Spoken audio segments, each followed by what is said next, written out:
conosco nessa noite, desse novo projeto aí iniciado pela Sempre, que é intitulado aí Conhecimento Gerando Resultado. Como todos já sabem, a Sempre é uma empresa 100% brasileira aí, que tem investido suor, tempo e muito trabalho aí para desenvolvimento do mercado de silagem através de híbridos posicionados para nutrição animal. E esse mercado é um mercado muito precioso, a gente enxerga ele com bons olhos, e para isso a gente está propondo esse novo projeto de estarmos falando, discutindo de temas relacionados aí ao campo, à produção de silagem, e hoje a gente está iniciando, dando pontapé inicial neste projeto. Então, hoje o nosso primeiro convidado é o professor Rafael Amaral. Ele é o mentor aí da plataforma Dr. Silage, então é de extrema importância segui-lo por lá, muita informação e coisas boas compartilhadas. E hoje é o gerente da América do Sul de produtos para silagem da Lallema. Então hoje ele vai compartilhar conosco aí um pouquinho sobre a importância, né, e o direcionamento sobre usar ou não o inoculante na silagem de milho, porque somos questionados aí sobre utilizar ou não, sempre a campo é uma pergunta frequente e recorrente. Alguns avisos que eu gostaria de dar antes de passar a palavra para o professor Rafael, é que eu peço encarecidamente que mantenham os seus áudios desligados e as perguntas fazer aí na lateral direita, aí nesse chat, que aí fica fácil de, no final, a gente tá respondendo todas as perguntas, tá certo? Professor Rafael Amaral, bem-vindo ao nosso novo projeto da Sempre Sementes. E agora passo a palavra aí para você, tá certo? Cássia, boa noite a todos aí. Primeiramente, queria agradecer ao convite da Sempre Sementes, também em nome aí da Cássia, né, que a gente se conheceu ano passado num curso online que eu proferi, que foi o Silagem na Prática. A Cássia foi uma das alunas lá, uma das mais assíduas. Prazer estar aqui com vocês, né, poder falar um pouquinho sobre esse tema que ele antigamente eu poderia dizer que ele era até mais polêmico, né? E hoje eu acho que o grande objetivo nosso é desmistificar um pouco, né, o que é uma inoculação, né, né, aonde que está inserido esse contexto aí dentro do processo de produção de silagem. Vou compartilhar minha tela aqui com vocês.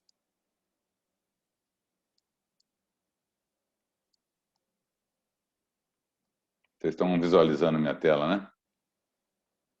Sim, professor, perfeito. Tá, ok, beleza. Então, o título aí que a Cássia propôs foi esse, né? Devo ou não usar inoculante na silagem de milho? Né? Eu acho que essa é uma pergunta interessante e importante para a gente discutir.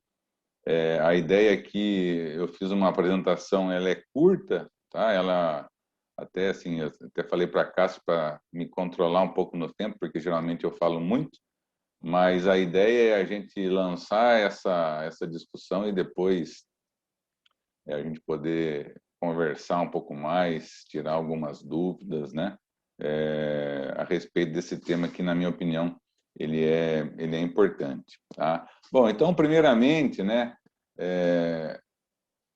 quando a gente fala de uso de inoculantes, e aí de forma geral, né, eu gosto de colocar essa pergunta, né, qual que é o principal objetivo do uso do inoculante, né? Eu acho que aqui vai começar bem a nossa, eu acho que o nosso contexto aí, né, de definir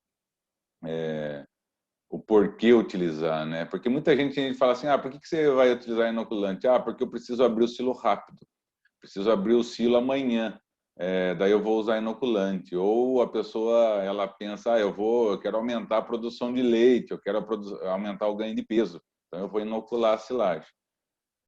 Só que isso não é correto, tá? Isso antigamente era um motivo de oferta, né, do inoculante. Você compra o meu produto que você vai abrir seu silo mais rápido, né? Você compra o meu produto que a sua vaca vai produzir 1 litro de leite a mais por dia, né?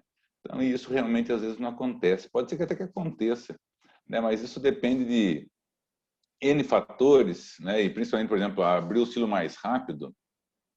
Qual que é o problema? Por que você está abrindo o silo mais rápido? Isso, assim, o problema não é a questão de fermentar rápido, né? O problema, assim, é o planejamento da propriedade que foi errado, né? O problema de abrir o silo mais rápido talvez identificar que essa propriedade ela não está sabendo projetar a quantidade que ela deve produzir ou ao mesmo tempo ela está perdendo muita comida, né?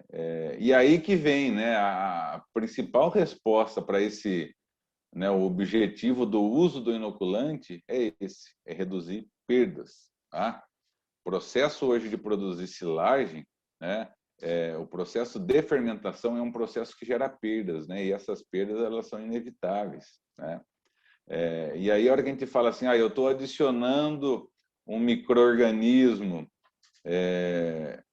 que ele está vindo de um inoculante, qual que é a diferença, né, de eu estar permitindo com que ocorra uma fermentação espontânea, né, das bactérias que tem no ambiente, né? Porque muita gente às vezes fala isso, né?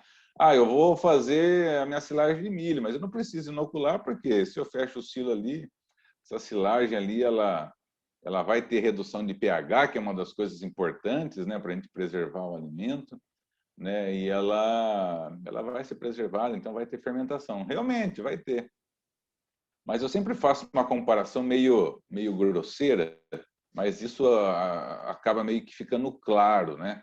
O exercício geralmente que eu faço é o seguinte: imaginem vocês que estão aí me assistindo agora, imaginem vocês numa propriedade de leite, né, que acabou de montar uma rotatória, né? A rotatória de 80 postos, uma rotatória grande, extremamente tecnológica. E aí eu quero que vocês imaginem agora as vacas, né, caminhando para dentro dessa rotatória, né, elas entram ali para ser ordenhada, né? Então assim, essas vacas elas estão sendo ordenhadas, né? Está sendo extraído leite, e esse leite está conduzindo lá para um tanque de expansão que ele foi dimensionado para o tamanho daquela rotatória. Então assim, vocês criaram essa imagem, tá? Agora, assim, eu vou narrar essa imagem que você, vamos dizer, esse vídeo, de uma forma, né, um pouquinho diferente agora. Imagina essa mesma rotatória, só que agora, nessa rotatória, nessa fazenda que nós estamos, as vacas que estão entrando dentro dessa rotatória, elas são vacas da raça Nelore, em lactação. Imagine essas vacas entrando dentro dessa rotatória. Imagine a pessoa, o ordenhador, tentando acoplar uma teteira, né? Um conjunto de teteira numa vaca dessa. Imagine a quantidade de leite que vai estar sendo extraído e a dificuldade para extrair esse leite. Então, assim, a resposta é de usar ou não usar inoculante, para mim, ela se compara muito a isso. Quando eu estou inserindo um inoculante, né? Quando eu estou adicionando uma bactéria proveniente de um inoculante numa silagem, eu estou colocando ali micro-organismos que ele foi selecionado geneticamente para cumprir a função dele de fermentação, tá? As outras bactérias que estão no ambiente, talvez elas também vão cumprir a função de fermentação, só que elas não vão ser tão eficientes. É a mesma coisa de eu estar falando para vocês que uma vaca Nelore, em lactação, ela produz leite, mas ela não vai dar 30 litros por dia. E a facilidade de extrair o leite dela também não vai ser tão fácil como se fosse de uma vaca holandesa. E por quê? Porque a vaca holandesa ela é o modelo animal que é para esse sistema. Tá? Então, assim, a bactéria que está dentro do inoculante, ela é a bactéria que ela foi manipulada, né, e foi verificada a sua eficiência para esse tipo de sistema. Tá? E, basicamente, a função dela vai ser o quê? Vai ser ter uma fermentação rápida, fazer uma queda de pH rápido. Isso nós vamos falar um pouquinho mais lá para frente. Então, assim, o que eu queria que vocês guardassem disso daqui? Quando eu inoculo uma silagem, o principal ponto é o quê? É redução de perdas, certo? Então, assim, eu quero reduzir perdas dentro desse processo, tá?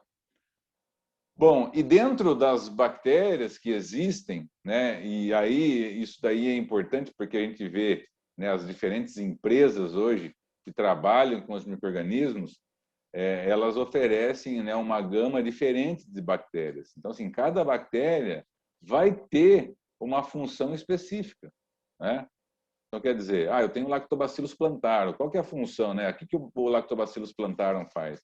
Uma bactéria ácido-lática, né? Ela é considerada uma bactéria homolática, ou seja, ela só produz ácido lático, tá? Então, assim, o ácido lático ele tem função de fazer queda de pH, né?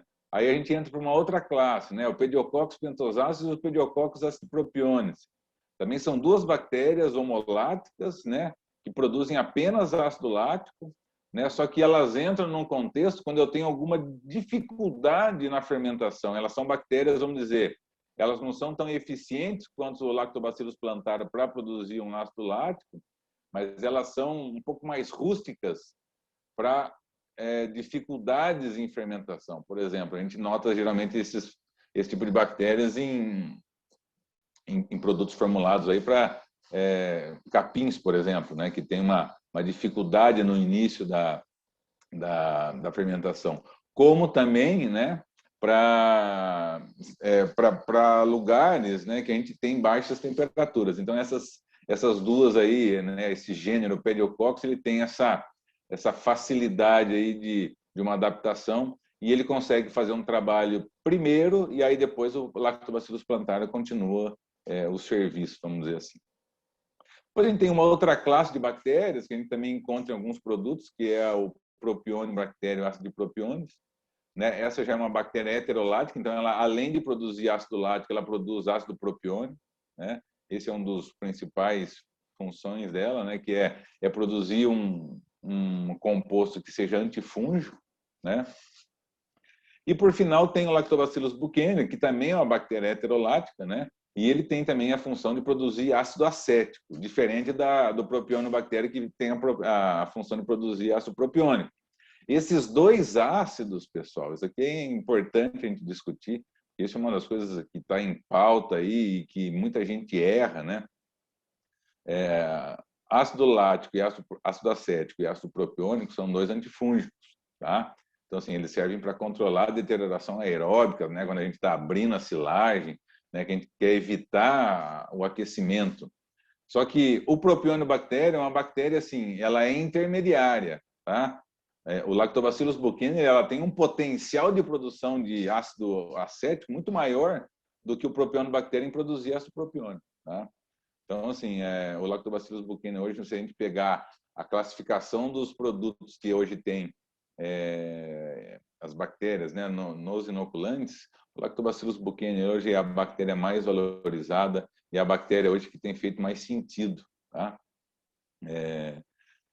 E aí o ácido propiônico ele já fica aí no meio do caminho, tá? Então, assim, isso a gente pode direcionar também para diferentes desafios entre as propriedades. Mas a ideia aqui desse slide era para que vocês conhecessem, né, que nós temos algumas bactérias que a gente encontra, né, e que algumas bactérias elas têm propriedade de apenas de produzir ácido lático e as outras, as heterofermentativas, elas produzem algo mais do que o ácido lático, tá? Então, acho que esse é o foco aqui desse slide. Bom, e na sequência, a gente entra um pouco, né, daquela primeira pergunta, né? Para que serve, né, o inoculante, né? É para reduzir perdas, né? Se a gente pegar hoje uma média das perdas que acontecem no processo, a gente pode colocar isso daqui, ó. Mais ou menos 23% se perde ao longo do processo. Aonde que estão essas perdas? Estão na colheita, por volta aí de 2%. Durante o enchimento e compactação, nós temos perdas aí por volta de 4% devido à respiração da planta. Durante o fechamento e o armazenamento, né? Aqui está a maior parte das perdas, né? Que são as perdas fermentativas e algumas das vezes pode acontecer também as perdas por efluentes. E, por final, 5% durante a deterioração aeróbica. Então, isso totaliza 23%, sendo que, vamos dizer, 50% das perdas elas são devidas aqui à fermentação. Então, quer dizer, e isso está totalmente relacionado com bactérias, né? Qual que é o grande problema hoje que eu vejo? né, nas propriedades. Às vezes a pessoa fala assim, eu vou utilizar o inoculante, ou ela fala, eu não vou usar o inoculante porque o ano passado eu testei e não deu diferença nenhuma. Mas por que não deu diferença, né? Não deu diferença porque ela não mediu o que ela deveria ter medido, né? O que eu hoje talvez é um dos grandes pontos que eu tenho batalhado no campo a gente precisa começar a mensurar perdas, né? Quanto que eu estou perdendo?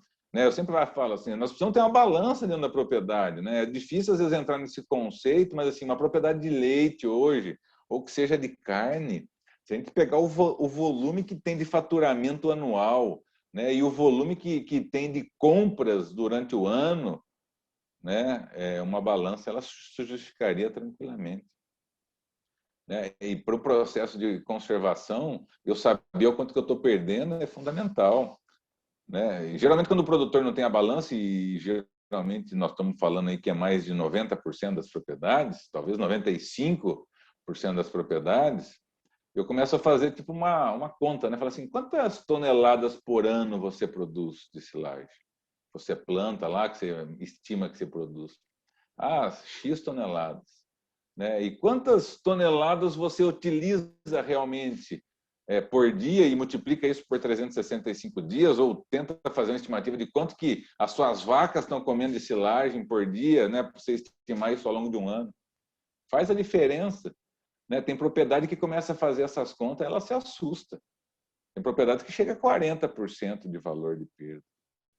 Ou seja, isso está mal gerenciado.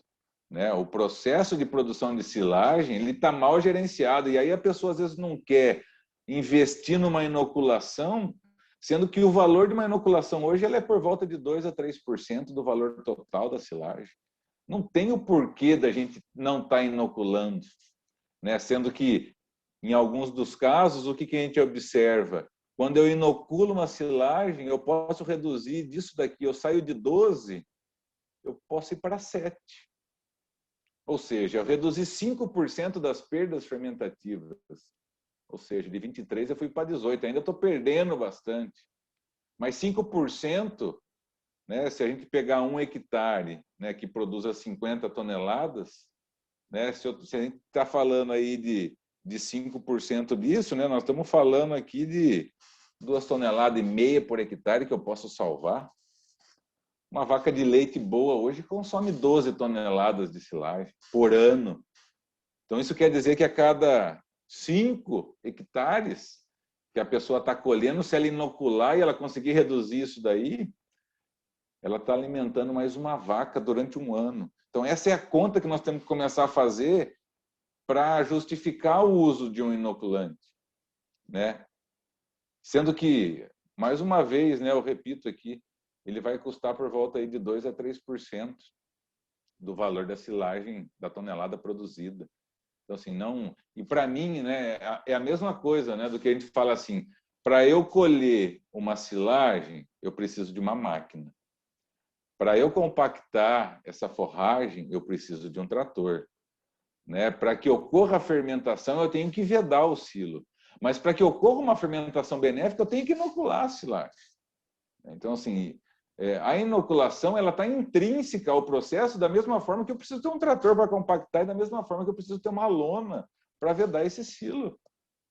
Né? E da mesma forma que eu preciso comprar um híbrido para que um híbrido de milho para que essa semente vire uma planta. Então, quer dizer, isso é necessário ao processo para quê? Para quem esteja buscando eficiência. Né? E foi isso que um produtor, semana passada, eu estava na região de Quintinos, ele me perguntou, ele falou, Rafael, eu vou inocular a minha silagem com o Buchanan esse ano. Ele era um cliente que ele tem gado de leite e que tem gado de corte. Ele falou assim, só que eu só vou inocular para o gado de leite. O gado de corte eu não vou fazer, não. E você acha que eu vou conseguir aí 1/2 litro a mais por vaca por dia nessa silagem? Eu falei para ele assim, eu acho que não. Eu acho que por causa disso você não vai conseguir melhorar a produção de leite. Né? Mas o grande efeito imagine 5% a mais de comida, né, para uma mesma área que você está colhendo. Quantas vacas a mais você alimenta, né? Quantos animais a mais dentro do confinamento se alimentam? Essa é a conta. Então, nós temos que fazer gerenciamento, pessoal. Eu acho que esse é um ponto, né? Para eu falar sobre uma tecnologia ou outra, e até mesmo, por exemplo, compactação, né? Qual que é o peso do trator que eu estou utilizando lá? Às vezes a pessoa nem sabe, né? Será que se ele colocar um trator a mais ou tirar um trator a menos, será que isso é interessante? Ele não sabe responder, porque ele não gerencia. Eu sempre vou nas propriedades e falo assim, vamos lá no bezerreiro. Quantas bezerras você tem em aleitamento? Eu tenho 20 bezerras em aleitamento. Né? Quantos litros de leite elas tomam por dia? Elas tomam 2 litros de manhã e 2 litros à tarde. Quantas bezerras está tomando antibiótico? Eu tenho 3 bezerras tomando antibiótico. Né? Qual que é a circunferência Qual que é a circunferência torácica? Tá aqui. Mas aonde que tá? Tem esse caderninho aqui. Daí você vai lá para a ordenha. Vamos lá na ordenha. Quantas vacas você tem em lactação? Eu tenho 100 vacas em lactação. Quantas vacas está com mastite? Eu tenho 15 vacas com mastite. Né? Quantos litros de leite de descarte você tem? Eu tenho 20 litros de leite de descarte por vaca por dia. Daí você chega no silo, você fala, qual que é a taxa de compactação? Qual que é o tempo de colheita? Né? Qual que é o tempo para fechamento de silo? Qual que é a temperatura da silagem? Né? Quantos dias nós vamos estar levando para fechar, para colher toda a sua área? Né? Qual que é a taxa de avanço de silo que você tem, de silagem que você tem no pós-abertura? Qual que é a perda de matéria seca? A espessura de camada preta no topo do silo? Não tem essa informação. Né? Então, assim, o que eu estou começando a falar que eu acho que faz sentido? Nós precisamos ter o caderninho do silo. Né? Eu tenho lá caderninho do bezerreiro, caderninho da sala de ordenha, caderninho das vacas pré-parto, caderninho da vaca seca. Eu tenho que ter caderninho do silo. Preciso começar a ter gerenciamento disso. Começa a fazer a conta. Quantas toneladas nós estamos ensilando por ano? Multiplica aí por R$150. Né? Ou se quiser multiplicar pelo custo de oportunidade do jeito que está o grão de milho hoje. Multiplica aí por 250, R$300 a tonelada. Ou seja, é muito dinheiro que tem debaixo de lona. Então, assim, a inoculação ela vem para a gente aumentar a eficiência. Tá? Bom, e aqui, pessoal, depois de tudo isso, né, às vezes algumas propriedades começam a mensurar as perdas, só que elas começam a mensurar de forma errada. Tá? Por quê? Porque eu peguei esse exemplo aqui. Né? A propriedade ela ensilou 100 toneladas e durante a abertura ela utilizou 85 toneladas. Então, ela assim, falou, Rafael, você está falando que você tem uma perda de 23, mas eu não, eu tenho uma perda de 15. Por que essa conta está errada? Ela está errada porque as perdas a gente deve calcular com base na matéria seca. Né? Ou seja, eu ensilei 100 toneladas de matéria verde e no momento que eu ensilei, a matéria seca era de 33%. Então, quer dizer, eu ensilei 33 toneladas de matéria seca. Quando eu abri e comecei a utilizar minha silagem, o teor de matéria seca não é mais 33. Parte da matéria seca a gente perde. Então, eu usei 85 toneladas de matéria verde com uma matéria seca de 30. Ou seja, os animais consumiram 25,5 toneladas de matéria seca. É onde que está todo o nutriente. O resto disso é água. Então, a hora que eu vejo as perdas dos nutrientes, que é de matéria seca, a perda é de 22,7%. E não de 15%. Então, mais uma dica aí que é básica e simples e que ninguém faz, é medir matéria seca na ensilagem e na abertura do silo. Eu preciso conhecer o teor de matéria seca. Né? Tem propriedades, e às vezes o uso do inoculante ele entra um pouco nisso também. Né? Eu consigo reduzir essa variação. Tem propriedades que têm variações gigantescas. Né? Um dos grandes objetivos é a gente sempre estar estreitando esse valor. Né? Quanto mais eu conseguir estreitar isso daqui, né, eu vou conseguir reduzir essa perda final de matéria seca. Então, na mensuração, é importante a gente fazer matéria seca. Tá? Bom, e aqui vem um pouquinho, né, da questão das bactérias. Esse é um gráfico de um produto de um trabalho que nós fizemos com um dos produtos que a gente trabalha, que é o Laucil CL. E aí a gente fez uma uma silagem controle, que ela não foi inoculada, né? E depois ela foi inoculada só com a bactéria, um tipo de bactéria diferente, depois com a combinação de duas bactérias. Mas assim, o que eu quero mostrar para vocês aqui? Quando a gente inocula uma bactéria homolática, né?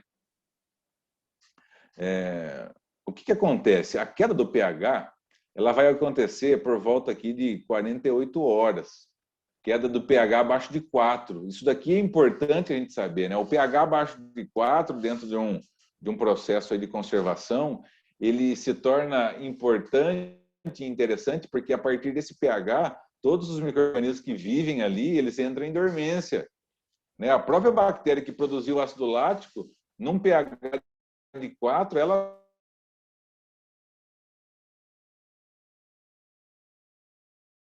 começa a dormir.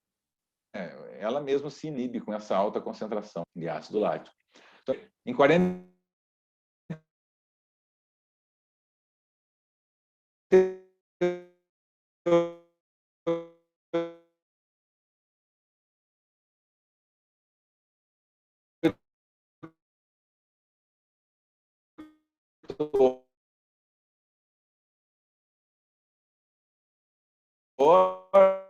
horas eu coloco todas as bactérias para dormir, vamos dizer aqui. Parei, acabei com a festa. Horas. Quando eu não inoculo, ela também cai, só que ela leva 15 dias. Então, quer dizer,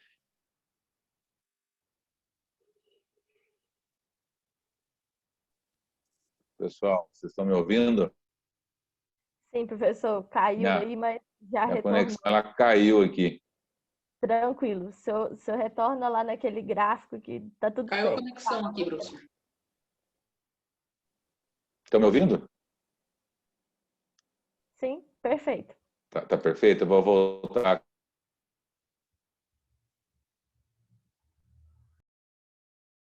a compartilhar aqui. Estão vendo a minha Perfeito. tela, né? Apareceu aqui, certinho. Eu não sei se vocês pegaram eu falando nessa queda do pH com 48 horas, né? Com 15 Caiu. dias.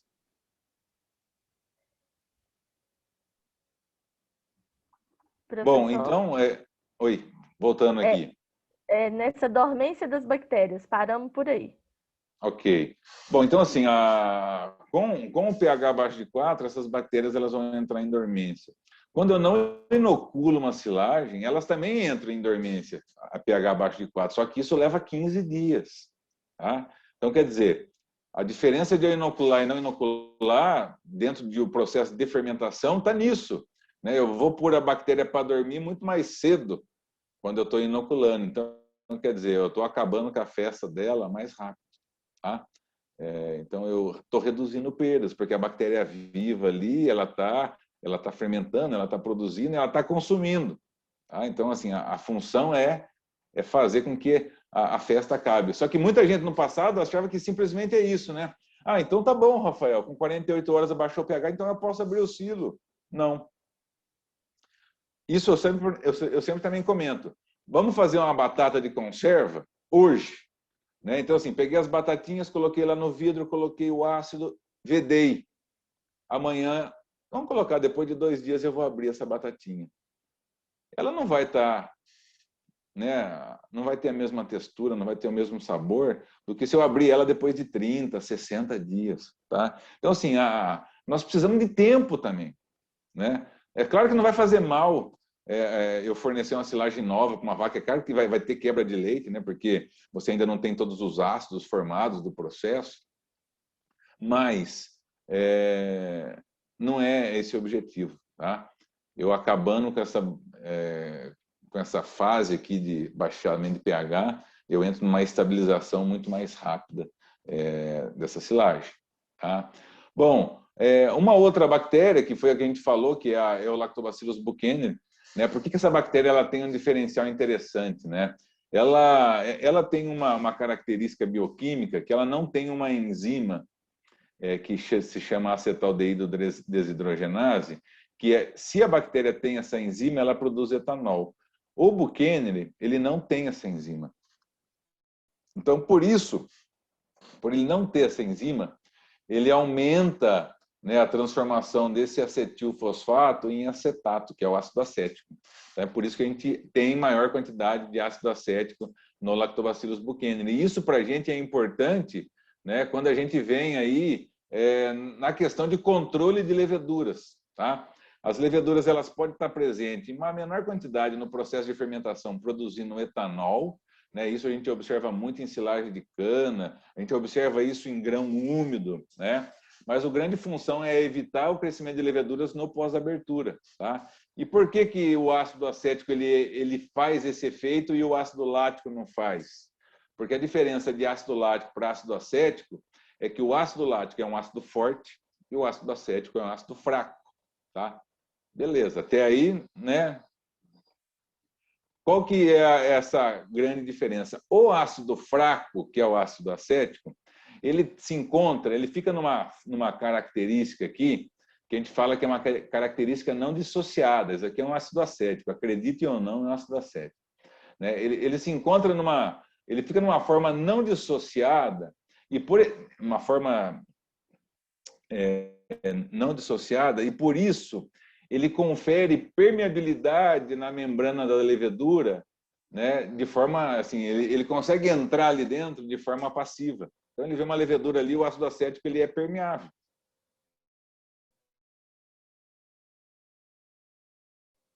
Só que o que acontece? Ele entrar. Inclusive o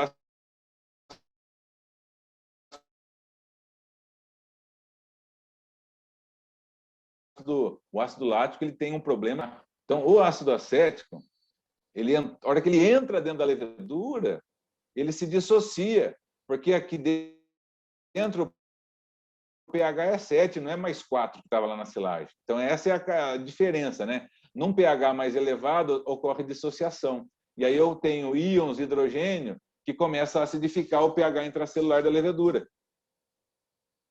Recebi uma mensagem aqui que minha conexão está instável. Não sei se está... como é que está para vocês aí, pessoal? Vocês estão me ouvindo bem?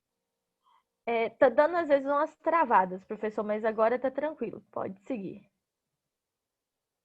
Tá ok. Bom, então, dessa forma, nesse pH de 7, esse ácido ele se dissocia e ele começa a acidificar. Só que isso para a levedura é um problema. Tá? Eu sempre falo, né, a gente, por exemplo, né, o ser humano, quando dá algum piriri ali intestinal, né, vamos falar mais claro, quando tem diarreia, o que a gente começa a fazer? A gente para de comer e o nosso corpo, né, a diarreia nada mais é do que uma lavagem do trato intestinal nosso. Né? O nosso corpo concentra a água ali para fazer uma lavagem, né, dessa tubulação, vamos dizer assim, para sair patógeno. A levedura é a mesma coisa, o ácido acético está dando diarreia na levedura, né? Vamos falar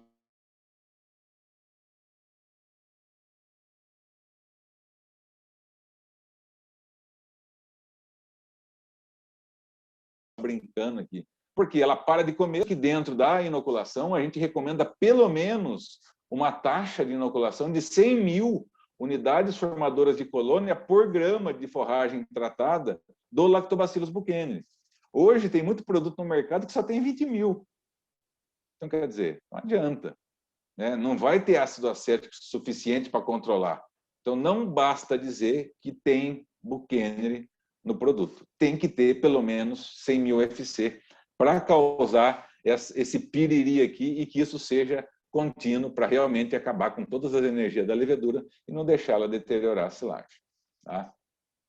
Uma outra coisa que é extremamente importante, né, que isso daqui isso já é dado de literatura, a melhoria em digestibilidade no grão, e aí a gente pode falar de grão úmido, mas também no grão da silagem em si, grande parte, né, dessa proteólise que ocorre ali nos grânulos de amido, 60% delas é feito pela bactéria, né, por essas bactérias láticas ali. Então, assim, nós temos que estar tendo o buquene, ele tem ainda uma tendência a ter uma afinidade aí por essa degradação na prolamina. Então, quer dizer, 60% dessa melhoria está sendo feita por bactérias. Tá?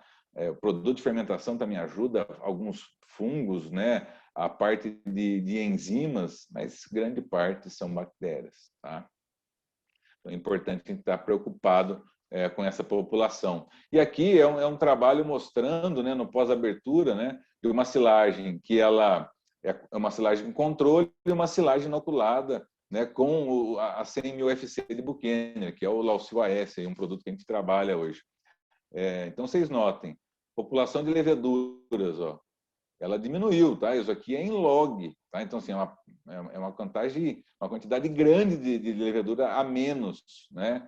E isso reflete o quê? E a gente tem mais bactérias láticas, tá? Então, assim, eu tenho menos contagem de leveduras, quer dizer, eu tenho menos deterioração nessa silagem, tá? E esse dado, eu acho que esse dado aqui, ele explica bem o que a gente objetiva quando a gente está trabalhando com uma bactéria como essa, que é o Lactobacillus buchanani, é redução de perdas no pós-abertura, né? Olha só que interessante esse dado. Se eu tenho uma silagem que ela está 5 graus, né, acima da temperatura ambiente, a fatia de área que eu estou tirando ali, ó, eu chego a perder 1,2% da matéria seca. Se essa temperatura, se essa diferença for de 10 graus, né, para uma silagem que tenha 30% de matéria seca, essa perda ela chega a 2,3. Então, olha a quantidade que eu estou perdendo de matéria seca por dia. Uma quantidade grande, né? Se a gente colocar isso aí nas contas, né, é um valor considerável, certo? Bom, pessoal, e aqui é para finalizar, né, um pouco dessas conversas inicial, que eu já me prolonguei aqui, é essa tabela, né? É isso que eu acho que nós devemos começar a fazer. Eu peguei um exemplo aqui, ó, de uma silagem que ela não foi inoculada, tá? Daí eu peguei uma silagem aqui com uma produtividade de 45 toneladas por hectare, tá? E custando R$120 a tonelada produzida, ou seja, um hectare aqui vai custar 5.400 para a propriedade. Nesse outro cenário aqui, eu peguei o mesmo material, perdão, aqui faltou um zero aqui, mas é 120, né? Só que aqui eu inoculei com uma bactéria homolática, tá? Então eu paguei R$3,20 a tonelada. Então esse 1 hectare aqui custou 5.544.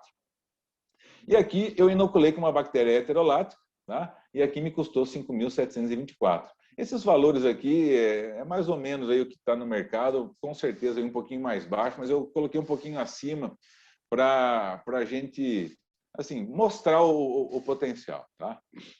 Bom, o que é a diferença? Né? Às vezes o produtor ele só está olhando isso daqui, né? Essas diferenças aqui.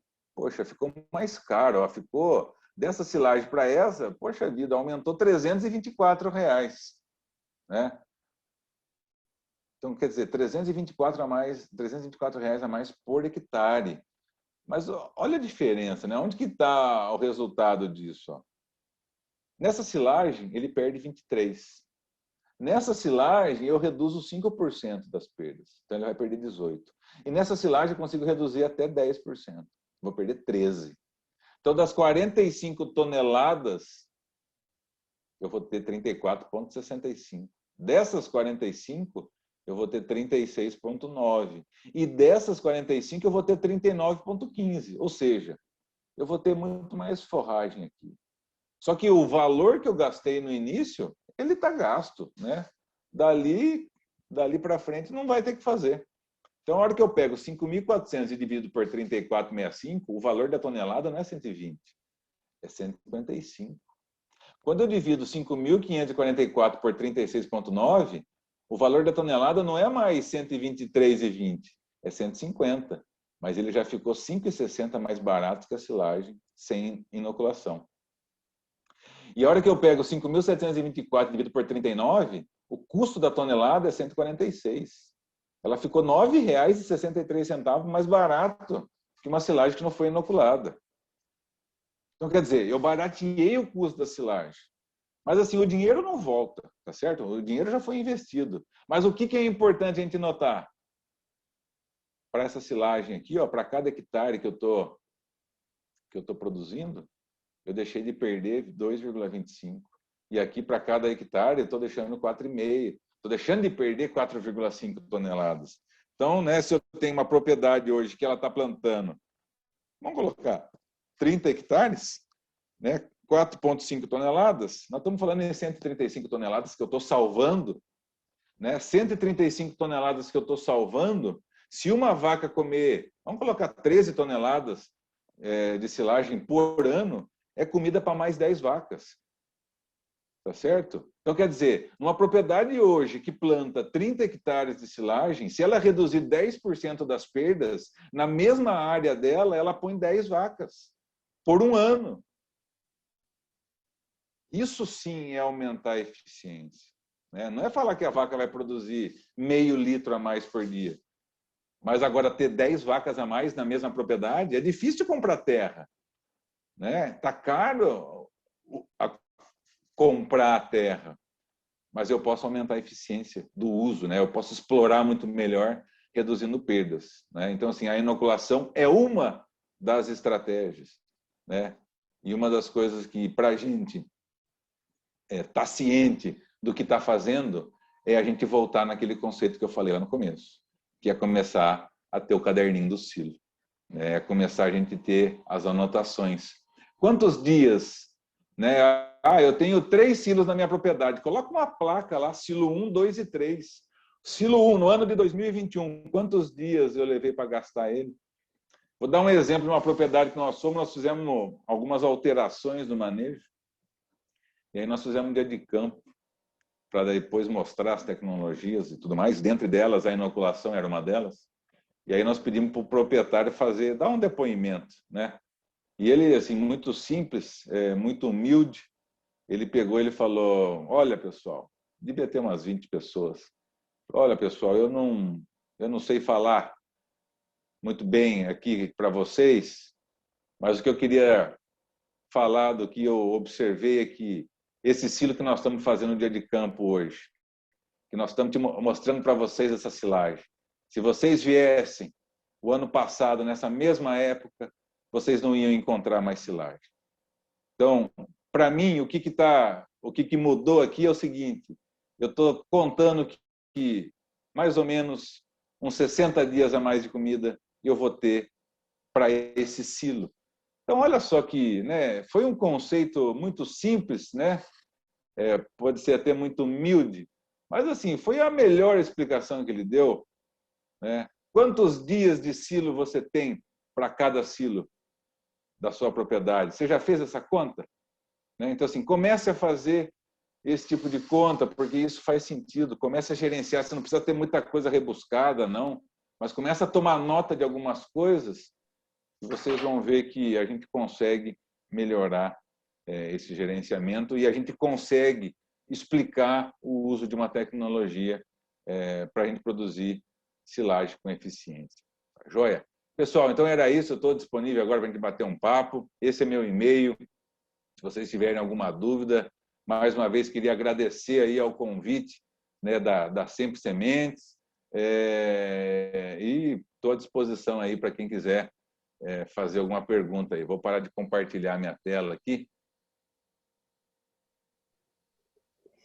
para a gente poder... Perfeitamente, professor. A gente agradece muito aí. Eu acho que foi bem esclarecedor, bem pontual e prático, né? Realmente, o uso do inoculante, o propósito dele às vezes tem sido confundido aí com o tempo de abertura antecipado, com melhoria no resultado produtivo e não da redução de perdas, né? Então, a gente tem que realmente calcular. Contra os números não há argumentos. Então, a gente tem que começar a medir e pesar isso na balança e entender sobre esses propósitos. Bom, então, agradeço a todos aí que estão participando e vamos passar por essa parte de perguntas. Eu já vou adiantando, até que vai chegando as perguntas. Professor, que eu gostaria que você falasse, que está crescendo muito, assim, algumas estratégias paralelas ao uso do inoculante, né? Principalmente aí, uso do Yakult, às vezes de açúcar.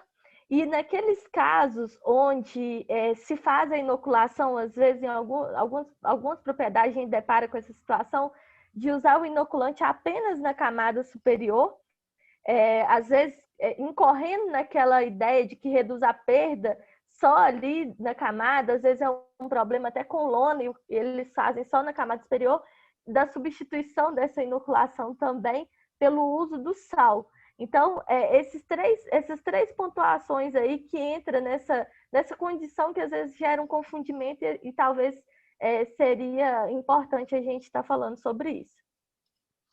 Ótimo, Cássia, muito obrigado por essa pergunta. Eu acho que ela é muito importante a gente estar discutindo ela aqui. Olha, essas tecnologias, assim, elas, assim, eu acho que isso é uma pena, sabe, quando a gente vê isso e assim, e órgãos assim que na verdade deveriam estar promovendo o conhecimento, às vezes elas estão promovendo aí a desinformação, né? Essa questão de colocar Yakult na silagem, né, é aquele exemplo que eu falei da vaca Nelore entrando numa ordenha rotatória, né? O Yakult ele não foi desenvolvido para inocular silagem. E outra, né? Qual é a concentração dessa bactéria que está ali dentro do Yakult, né? Qual que é a estabilidade dela? Eu queria contar para vocês uma experiência recente que eu estou vivendo, né?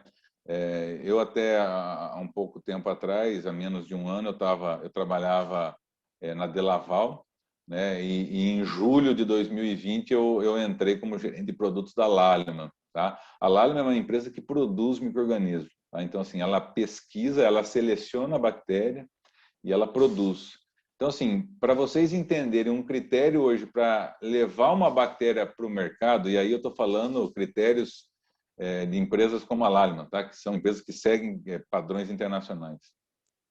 Uma bactéria hoje, para ela ir para o mercado comercialmente, ela pelo menos ela leva 10 anos para ser desenvolvida, né? A empresa hoje, por exemplo, hoje um inoculante que nós trabalhamos, né? Se você dilui ele hoje, em 24 horas, ele está garantido que a concentração dessa bactéria vai estar estável, né? Agora, o Yakult não foi feito para isso, né? O Yakult ele está onde? Ele está na geladeira, né? O inoculante hoje eu coloco num tanque de inoculação que ele chega a 30, 35 graus de temperatura, né? Hoje uma concentração de uma bactéria, de um inoculante hoje é 100.000, 130.000 FC por grama de forragem tratada, né? Nós temos bilhões de bactérias na concentração do produto. Então, assim, não tem sentido, né, a gente estar fazendo essa estratégia, né? Então, acho que isso é importante deixar claro. E outra, não existe nenhum resultado de pesquisa, né, com o uso dessa tecnologia, né? Então, assim, eu não recomendo, né, e não recomendo isso. Com relação ao uso do açúcar, isso é outra coisa também que não faz sentido. Até para adicionar uma informação, tinha uma propriedade em Minas Gerais que eu visitava.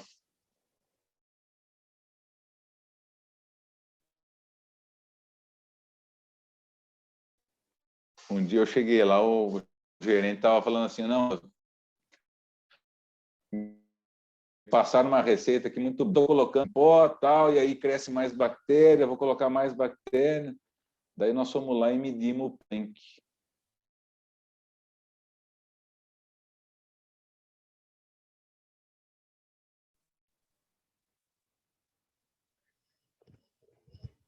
Tá? Medimos o pH do tanque. O pH... Professor, o senhor está me ouvindo?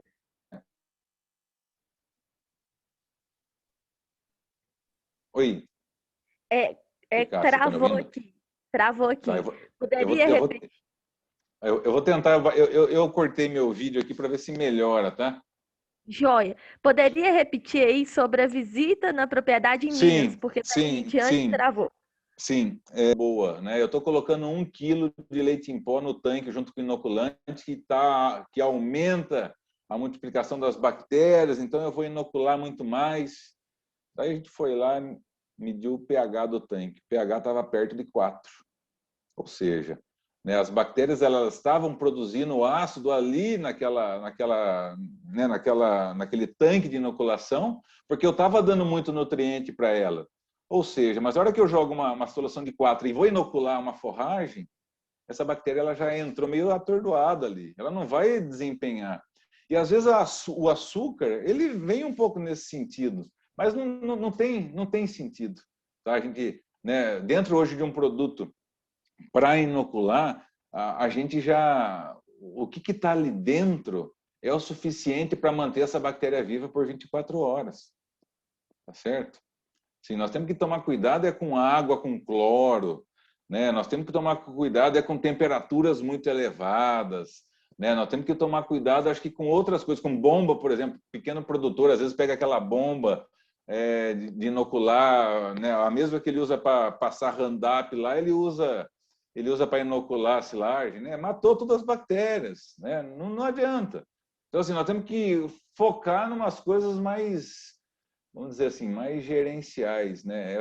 Os achismos vão deixar a gente ainda no achismo, a gente vai continuar achando, porque a gente não vai saber, né?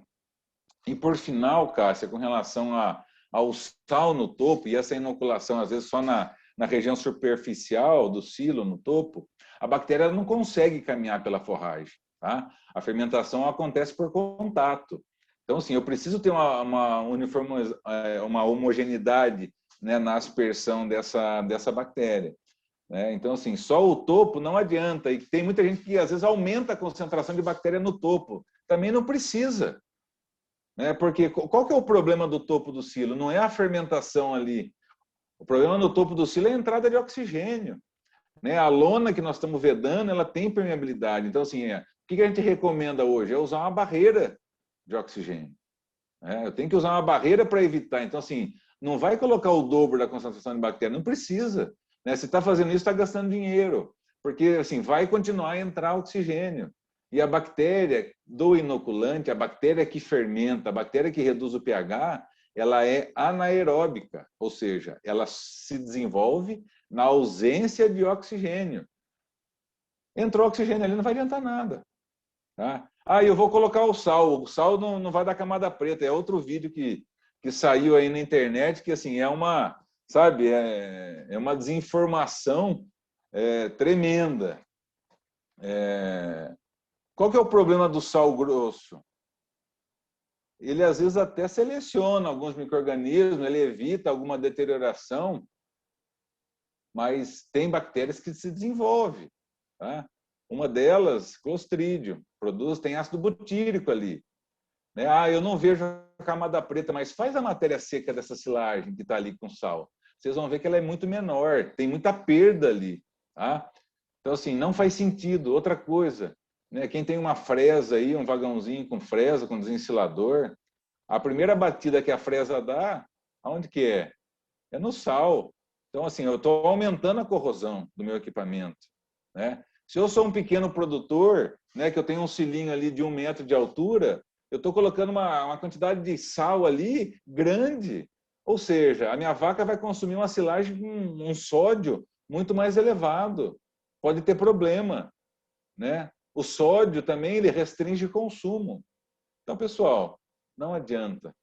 Não adianta fazer essas gambiarra, porque, mais uma vez, peguem a quantidade de forragem que vocês colocarem debaixo de uma lona, multiplica por R$150, né? E pensa esse dinheiro lá no banco, né?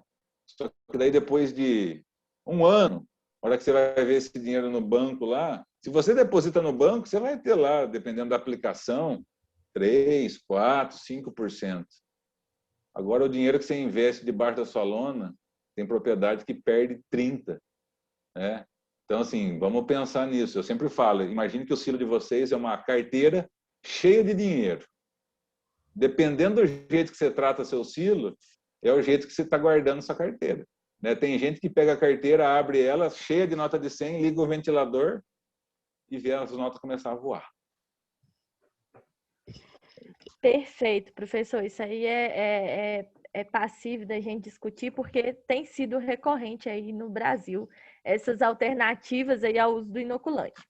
Agora a gente tem uma pergunta aqui do Márcio Gregório, um colega nosso aí atuante lá no Senar, em Rondônia. E ele faz a pergunta o seguinte: uma questão é até que ponto é viável utilizar os inoculantes, levando em conta que a maioria dos produtores comete diversos erros aí, desde adubação, maquinário, tempo de estocagem, até chegar aí o processo de ensilagem, aí, exceto em condições experimentais. Então, quanto o senhor acha que é viável? Até que ponto é viável utilizar o inoculante?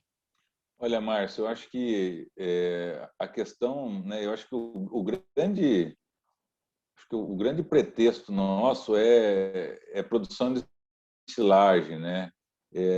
E para fazer uma silagem de qualidade, nós temos que trabalhar em todas as etapas, né? Então, assim, eu acho que o grande ponto aí é gerenciamento, né? O produtor ele tem que começar a se conscientizar que ele precisa fazer, são várias coisas, né? Ele tem que tirar, às vezes, da cabeça aquele conceito que fazer silagem simplesmente é aquilo, né? É plantar um milho, chegou no dia, colhe, né? E faz do jeito que sempre fez. Não é assim, né? Nós temos que quebrar um pouco aí, às vezes, essa resistência, né? E principalmente a gente que está no campo, fazendo esse trabalho, assim, nós temos que bater de frente com isso, né? Pode até doer, né? Pode até doer no produtor, mas assim, eu sou desse princípio. Nós temos que mostrar resultado, né? Nós temos que estar continuamente. Então, assim, ele tem que se conscientizar de tudo, né? E com certeza, eu acho que tudo é válido, porque assim, a partir do momento que ele começar a colocar o peso na balança, né, e ver o quanto de dinheiro ele está gastando e o quanto de dinheiro efetivamente ele está tendo lá no final, né? Então, acho que a resposta para isso é gerenciar. Tem produtor que talvez não vai aceitar, mas esse produtor, infelizmente, ele vai ter a tendência aí de em pouco tempo, estar fora do mercado, porque ele vai estar tendo muita perda. Professor Fábio Paranhos aqui agradece aí por compartilhar todo o conhecimento, né? E que com certeza a gente pode ser mais assertivo para nossos clientes na ponta e ganhando assim mais confiança, com certeza. O Diogo, ele pergunta o seguinte: qual a relação da inoculação da silagem e a produção de álcool no silo? Aqui em Minas, ele tem escutado alguns relatos sobre isso. Bom, Diogo, primeiro obrigado aí, Fábio, aí pelos comentários. Com relação à pergunta do Diogo, é que nem eu comentei hoje na apresentação. A produção de álcool, falando especificamente de silagem de milho, ela não tem importância, tá? Às vezes nós vamos ter uma produção de álcool mais intensa no grão reidratado, no grão úmido, que eu tenho um ambiente ali para esses micro-organismos estar se desenvolvendo, tá? Agora, se existe produção de álcool, uma das formas de evitar essa produção é o uso do Lactobacillus buchaneri, tá? Que é a bactéria que produz o ácido acético, e esse ácido acético consegue controlar essa levedura, e aí a gente vai reduzir essa produção de álcool. Uma coisa que é importante salientar aqui com relação à produção de álcool: o álcool, para o animal em si, não é problema, tá? Até, inclusive, quando eu estava no doutorado, nós fizemos um experimento, foi até o experimento do professor João Daniel, ali da UEM de Maringá, a gente fez doutorado junto, e a gente fornecia álcool puro para as vacas, né? Fazia uma dieta lá, né? A gente estava com uma ideia de identificar se existia problema de fornecimento de ácido acético para a vaca e se tinha problema de fornecimento de álcool para as vacas. E aí era uma dieta com feno, né? Uma dieta para vaca aí de alta produção, e a gente incluía esse etanol aí, ou incluía o ácido acético. As vacas, elas gostavam de álcool, né? É que nem a gente, gosta de uma cervejinha no final de semana ali, alguma coisa. Animal também gosta, tá? E por incrível que pareça, os animais tiveram aumento de consumo, tá? Qual que é o grande problema do álcool na silagem? Ele é volátil, tá? Então, assim, eu produzir álcool dentro de uma silagem não é interessante, porque esse álcool não chega na boca da vaca. ele volatiliza antes, tá?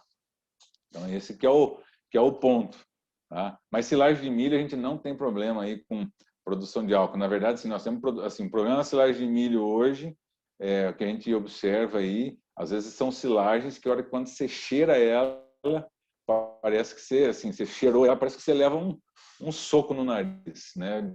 De tanta agressão que a gente tem nas narinas. Porque daí, quando a gente não inocula esse tipo de silagem, a população de micro-organismos ali produz diferentes componentes, né? E aí existe alguns álcoois, mas existe éter, existe éster, vários componentes aí que, a hora que entra em contato com o olfato nosso, chega a ter uma agressão forte.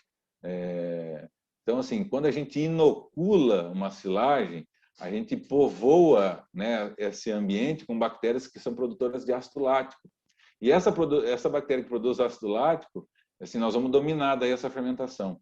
E o cheiro dessa silagem, ele vai ser bem mais doce, bem mais suave quando eu estiver cheirando essa silagem, né? Então, assim, isso é uma das coisas interessantes, que eu sempre falo isso. O cheiro de uma silagem nada mais é do que o reflexo da bactéria que estava presente ali durante a fermentação. Perfeito, professor. Eu recebi uma pergunta aqui do Wagner Souza, aqui doutorando da Universidade Federal de Viçosa, sobre o uso do Buchanan em caso onde o silo é aberto em períodos curtos de fermentação, vale o investimento? Eu acho que aí a gente poderia até fazer um link também, professor, com os casos que a gente vai ter no Sul, por antecipação, às vezes, de abertura de silo, em função de falta de forragem, pela seca que teve por lá. Acho que a gente podia tentar fazer uma jogada aí, aproveitando a pergunta. Ótimo, não, ótima pergunta. A resposta é não, né? Não adianta eu querer abrir o Lactobacillus buchanani, para a gente ter a produção de ácido acético eficiente dele, para ter esse controle, é a partir de 45 dias de fermentação. Porque o buchanani ele tem um metabolismo um pouco diferente, tá? Ele começa a produzir ácido acético a partir do ácido lático produzido por volta de 28 dias do silo fechado. E ele vai produzindo esse ácido acético, nós vamos ter um bom valor de ácido acético por volta de 45 dias. Então, assim, a resposta é, não devemos abrir antes disso para explorar o benefício do ácido acético. Mas isso não quer dizer que nós não devemos inocular com Buchanan, porque mesmo que vamos supor, eu vou ter um silo, eu vou usar para quantos dias? Meu silo é para 100 dias, é para 180 dias. Então, quer dizer, você talvez ali vai ter 20, não sei quantos dias, né, que você não vai ter o melhor, não vai conseguir explorar o melhor benefício do Buchanan. Mas o silo, ali, a hora que eu abrir o silo, eu não estou afetando o silo todo, né? Eu só estou consumindo aquela fatia. Então, ao longo desse tempo, vai estar tendo esse desenvolvimento ali. Mas, assim, o ideal é para eu ter, né, 100% dessa silagem, é ter pelo menos 45 dias. Perfeito, professor. Acho que a ideia é essa mesmo, essas discussões assim. O Rogério Magaroto, é o nosso gerente aí do Sul, ele complementa a pergunta a respeito de tempo de abertura e fala que já foi um pouco respondida. Olha, temos visto alguns vendedores de inoculantes posicionarem aberturas de silo em tempos menores do que os recomendados. Aí ele coloca entre parênteses, ressaltando, às vezes, vendedores de milagres. Uhum. De que forma ou que alternativa a Lallemand tem utilizado para levar à cadeia leiteira uma informação mais assertiva, correta? Ok. Ô, Rogério, então, eu acho que é bem nessa questão que a gente abordou aqui hoje um pouco, né? A questão do produtor ter que abrir o silo mais rápido é porque ele tá com falta de informação, né? Ele não está sabendo gerenciar. E ele vai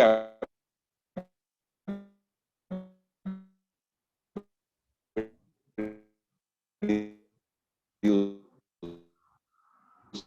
silo dele na hora que ele precisa, desesperado, né? E bate no ombro dele e fala assim, ó, tá aqui o meu produto, vai salvar a sua vida. E na verdade não vai salvar nada, né? Vou baixar meu vídeo aqui de novo, que a minha internet ela voltou a ficar instável aqui. Vocês estão me ouvindo bem, né?